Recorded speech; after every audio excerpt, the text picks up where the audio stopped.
In philosophy and in the study of ethics, there is a very interesting experiment called the Trolley problem, which is a psychological exercise to determine what is right, what is wrong, and what is morality actually. Now, take a look at this diagram and imagine this scenario as I walk you through it. There is a trolley or a train that is speeding down the tracks.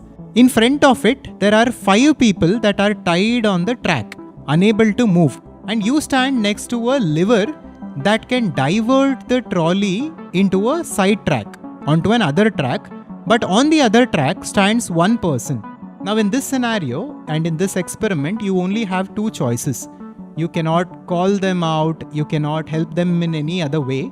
You can either push the lever and change the track in which the trolley moves and kill one person, or you can let the lever be as it is and let it go and kill 5 people. Now, which is the right choice here? Which is the moral choice here? What would you do if you were in that situation? Now, philosophers have debated this endlessly, and there has been no conclusion because there can be no clear conclusion on what is right or what is wrong. When we look at it in a purely logical way, one can say pulling the lever might be the better choice because we are actually saving 5 people and killing only one. And some others might say, since I am not responsible for it, why should I get involved and kill one person who was not going to be killed? It's a very interesting psychological experiment to understand morality. And different people, different thinkers interpret the solutions to this in different ways. But in today's video, we are doing something very, very unique. We are going to solve the trolley problem through the ancient wisdom of Bhagavad Gita. We will look at the principles of Gita and Vedanta, and we will understand what is the right choice for an individual when he faces a moral dilemma like this. Through this, we will not just understand and find a solution to the trolley problem, but we will also understand what morality actually is and what exactly is the right way to live. So make sure to watch this till the end to get the complete idea on morality or dharma. Now before we go ahead, we have prepared a free training on conscious creation that is based on the ancient principles of Vedanta that can take you to your ideal life in a matter of years instead of decades.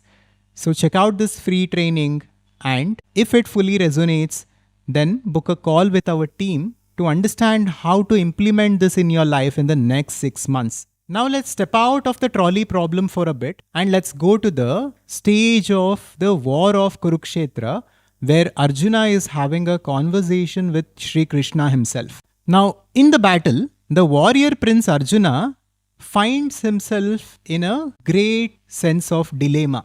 What is right? What is wrong?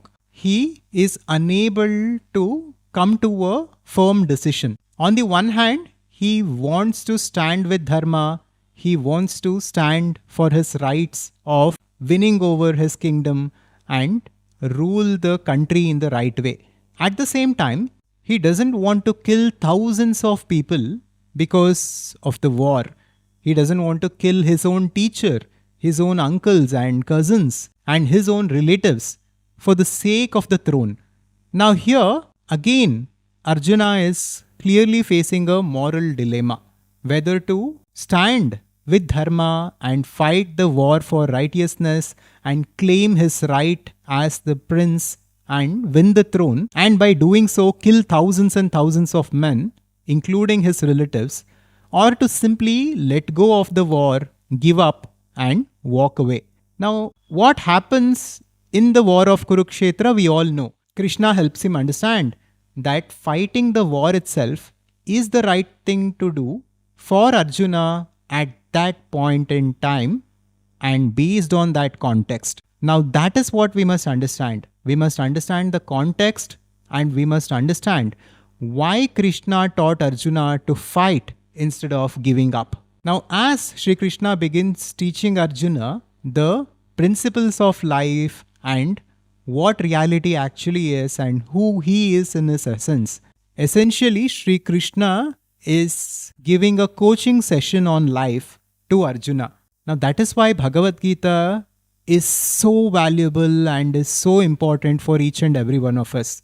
Most of us take business coaching, life coaching, and various other forms of coaching from various places, and we spend thousands and thousands of dollars on them. But Bhagavad Gita is literally the coaching session from God Himself. So imagine the value of it. If we can simply be open to Bhagavad Gita and the wisdom and the principles that are taught in Gita, then it can literally be a priceless asset for us in our life, and it can take our life in a profound direction. Now with this, let us come back to Gita and what Krishna helps Arjuna understand throughout his discourse in the Gita. One of the first insights Krishna offers is that of morality or dharma, and the context is sensitive. And dharma is always dependent on the context, and it depends on the specific situation, role, and greater good rather than any rigid rules. Now, in the context of Sanatana Dharma and in the context of Bhagavad Gita, dharma can be understood in this way. Dharma is the right thing to do given the particular time, place, person, and situation for the greater good, not for the individual benefit. So this differs from the Western idea of rule-based ethics, where a standardized set of rules are imposed on society as moral obligations. Bhagavad Gita is a more flexible approach, and it is a higher perspective on understanding what is right and what is wrong, and what is moral and what is immoral. And not just this, Krishna explains Arjuna that not acting on your duties also constitutes karma. He says, if you refuse to fight this righteous war, abandoning your duty and honor, you will incur sin. Krishna warns Arjuna that avoiding action is not morally neutral. Even avoiding action can have its consequences. So we can bring this insight to the trolley problem as well. Most of us might think not acting in that situation might be the morally right choice. But like Gita says, inaction and not acting on our responsibilities can also have its consequences on us.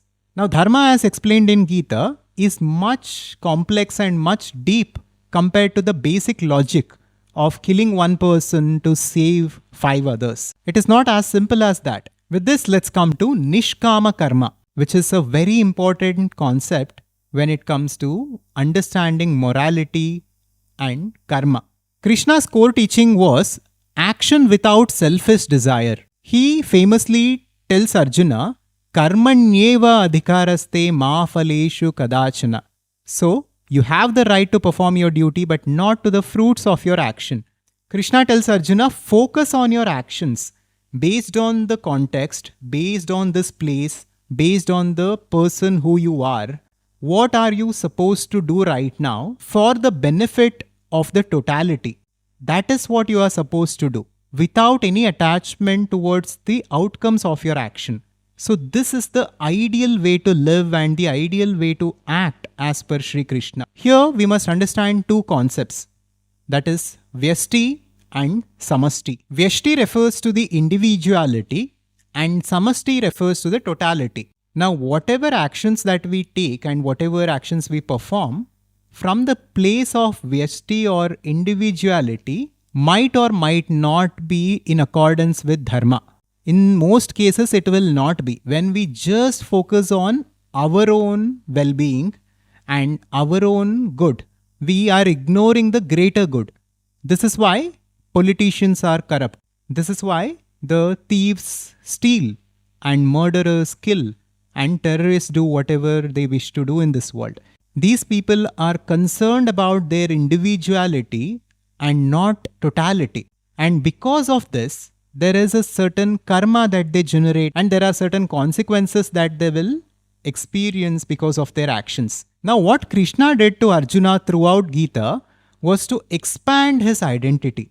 he helped him understand that there was never a time where you were not there and when I was not there. So Arjuna, you are not the body that you think you are. You are not the mind that you think you are. You are something which is truly infinite. You are one with the totality. You are the universal consciousness which is currently acting as this individual being, as Arjuna. When Arjuna began expanding his identity, he could take the action which was appropriate at that point in time from a holistic perspective of Samasti or totality. So the perspective of totality is what we must understand. So ultimately Arjuna chose to fight the war and he won the war. He chose to act from the place of totality, from the place of Samasti, and he fought the war not for his personal gain, but for the betterment of the entire world. He stood with morality, with dharma, and he destroyed adharma, which he was supposed to do as a kshatriya, as a warrior. It was his moral obligation, and that is what Krishna helped him see. Now let's bring this understanding to the trolley problem that we were discussing earlier. Through the wisdom of Bhagavad Gita, we can understand that what you do in these situations actually doesn't matter. How you do it matters. Now, when you act in these situations, or if you choose to act or not to act, from where is that decision coming from? The intention behind the action is more important than action itself, as per Bhagavad Gita. Now, imagine that the same scenario of the trolley problem is happening in two places. So, in two different places, the same scenario is happening, and there is a person who is standing next to a lever in both of these two places. And let's say in both of these cases, each person decides to pull the lever and save the 5 people and kill that one person. Now, what actually happened in terms of the scenario might be one and the same, but the consequences of the action and the karma that the person created for himself or herself by pulling the lever might be totally different in these two scenarios. So let's unpack this and let's understand this.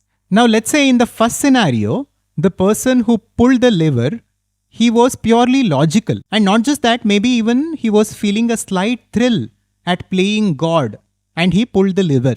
But let's say in the second scenario, where the same thing happened, the person who pulled the lever was really compassionate, was purely trying to save the 5 people with absolute humility and surrender.